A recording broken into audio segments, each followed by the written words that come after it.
Let me start with something that will make a lot of people uncomfortable.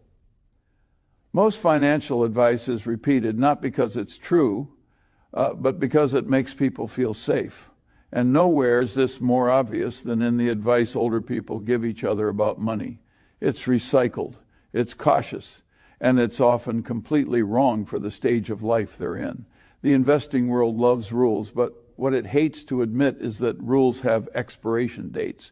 What works brilliantly at 35 can be absurd at 65, yet people cling to old strategies the way they cling to old furniture, not because it's useful anymore, but because it's familiar. I've spent a lifetime watching intelligent people behave irrationally once habits replace thinking. They keep doing what once worked, even when the logic behind it has quietly died. Saving money is a perfect example. Saving is one of the greatest habits you can build early in life. It teaches discipline. It creates optionality. It protects you from stupidity. But like most virtues taken too far and too long, it turns into a vice. And past a certain age, saving stops being wisdom and starts being fear dressed up as responsibility. Here's the mental error most people never confront. They assume that more money always equals more security. That assumption is false after a certain point. Security does not increase linearly with wealth, especially late in life.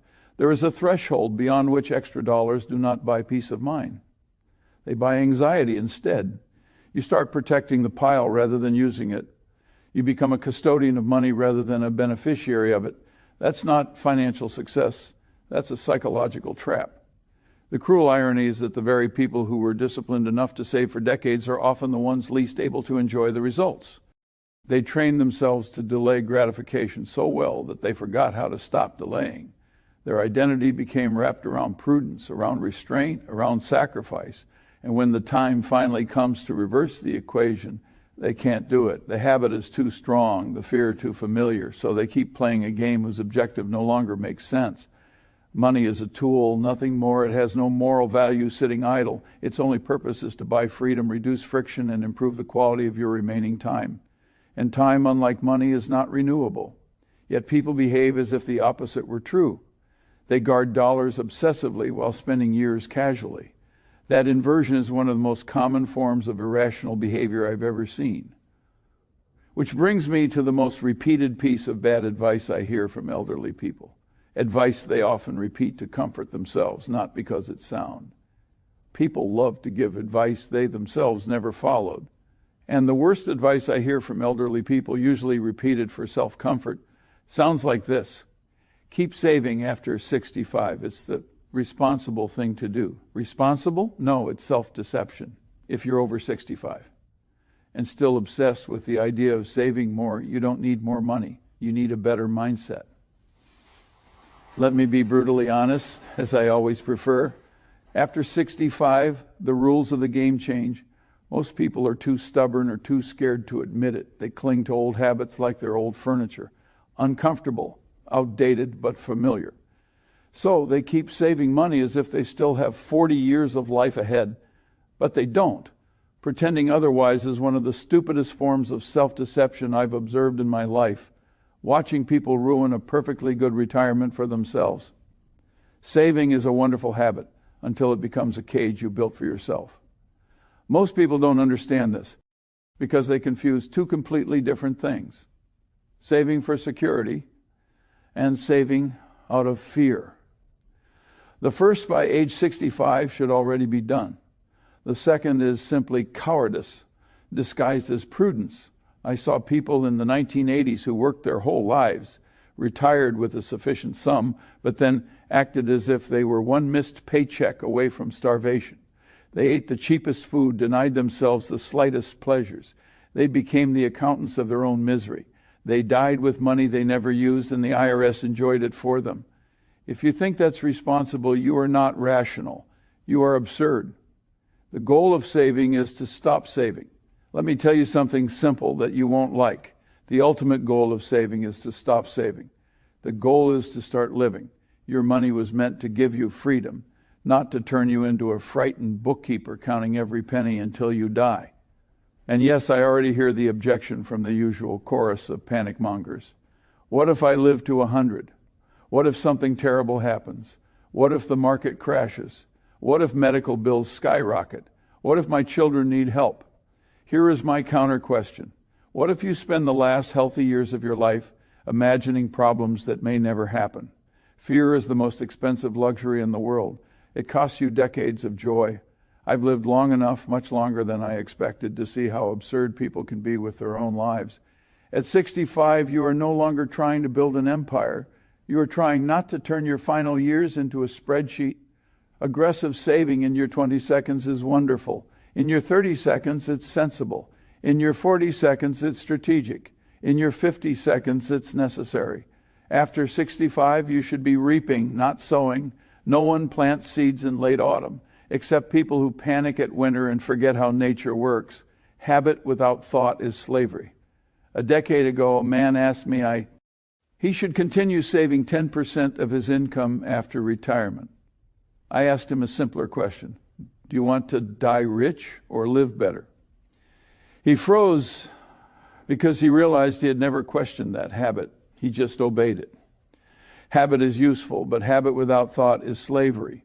You no longer need to behave like a frightened beginning investor. You've earned the right to use the assets you've been building for half a century. Now, let me clarify something before you distort my words. I am not telling you to spend money like an idiot. Being old is no reason to become stupid, but there is a difference between using money wisely and hoarding it like a medieval farmer afraid of the next plague. The longest and happiest later years are lived by those who understand a simple formula. Use your money to reduce friction. Friction in your health, friction in your comfort, friction in your daily life. Save less, worry less, live more mindfully. At 65, you should be trying to eliminate stress, not create new forms of it through financial paranoia. Look at it this way. If you spent 40 years climbing a mountain, why on earth would you sit at the top guarding a bag of rocks instead of enjoying the view? The mountain doesn't care. Your children will survive without an extra 50,000. And the world certainly won't reward you for dying with a larger bank account. The arithmetic of old age, the diminishing value of money, that arithmetic is brutal but simple. Every additional dollar saved late in life buys less happiness than the one before it. Meanwhile, every year wasted worrying is a year you will never get back. Rational people adjust strategies when variables change. Age is the biggest variable of all. Ignoring it is not prudence, it's denial. Life has an expiration date, and the tragedy is not that people die, it's that they stop living long before they die. Saving after 65% can be wise. But blind, compulsive, fearful saving is not wisdom, it's inertia. And inertia is one of the deadliest forces in human behavior. You didn't work all those years to become the richest ghost in the graveyard.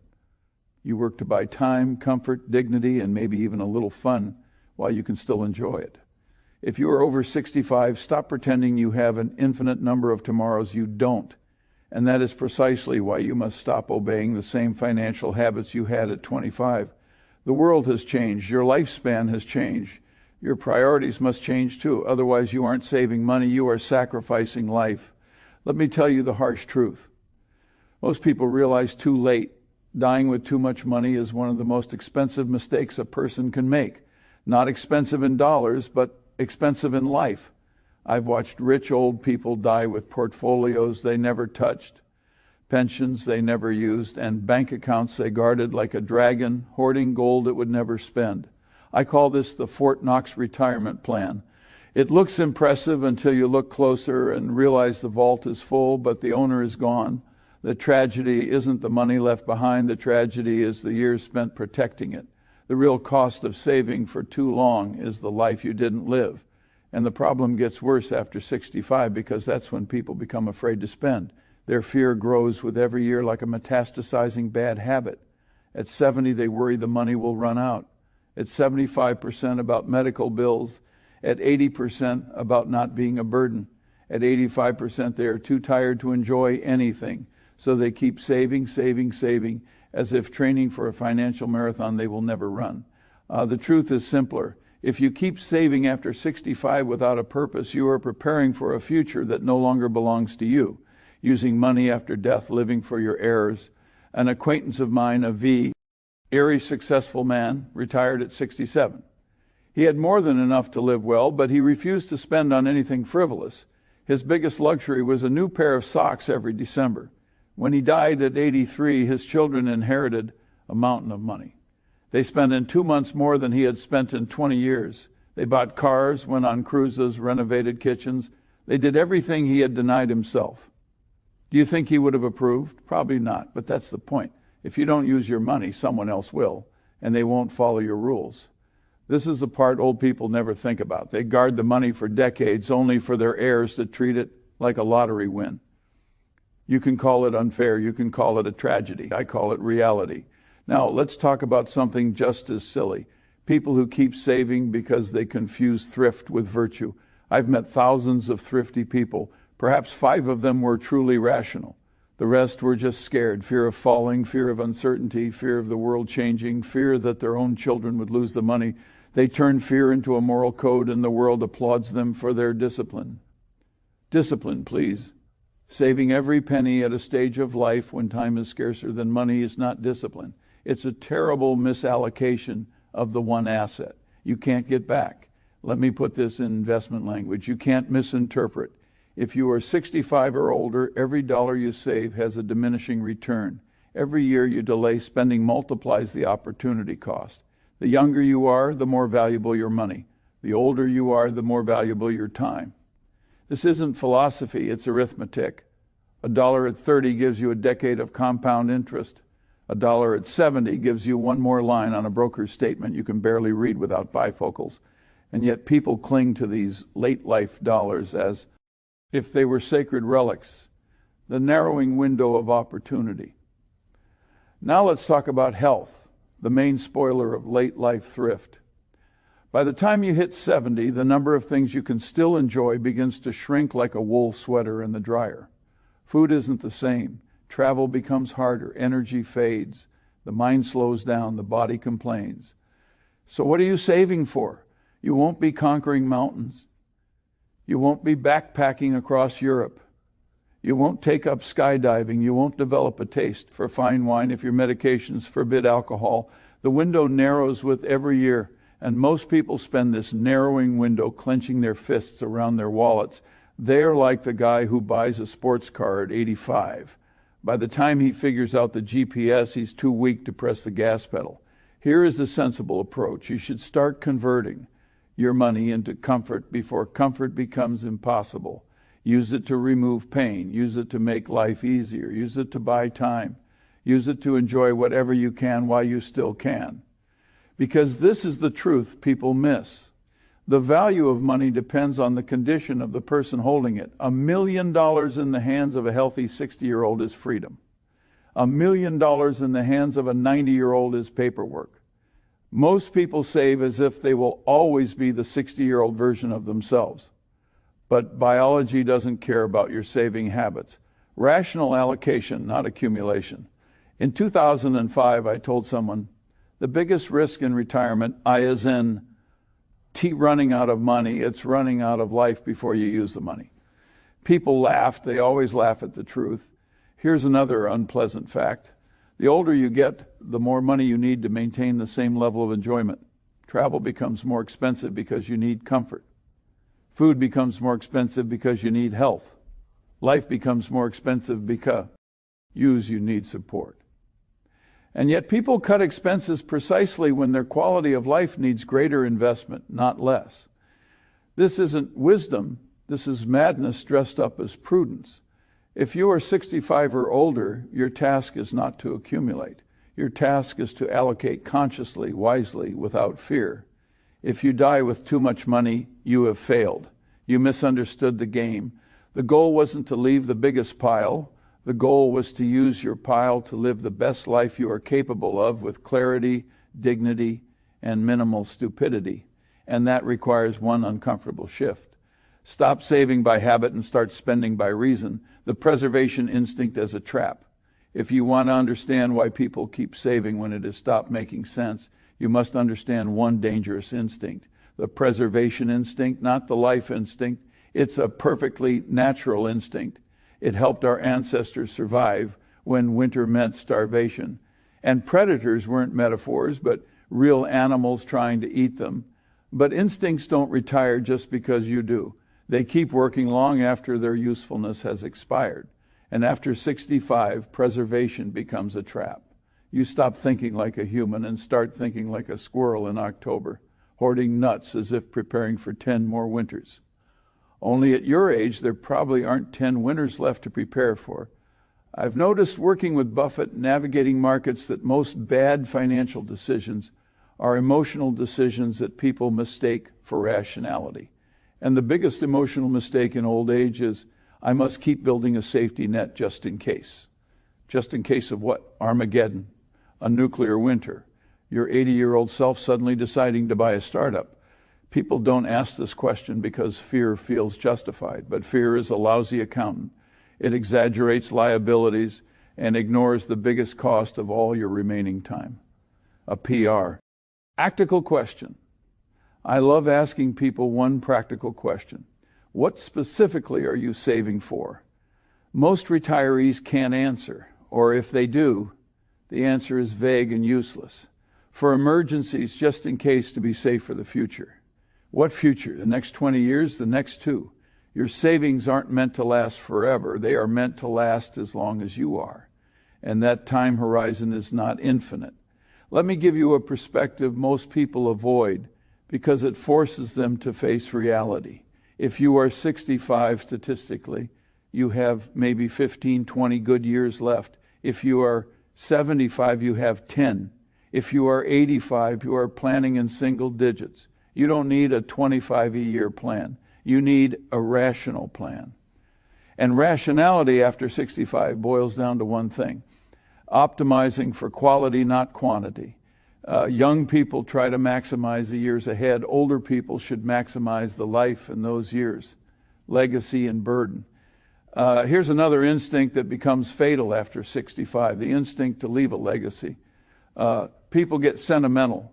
They want to bless the next generation. They want to leave something behind. Let me be blunt. If you sacrifice your happiness in late life to make your children slightly richer, you are a fool. Your children don't need a bigger inheritance. They need a parent who lived wisely, because wisdom is the only inheritance that multiplies across generations. I've seen children ruin themselves with too large an inheritance.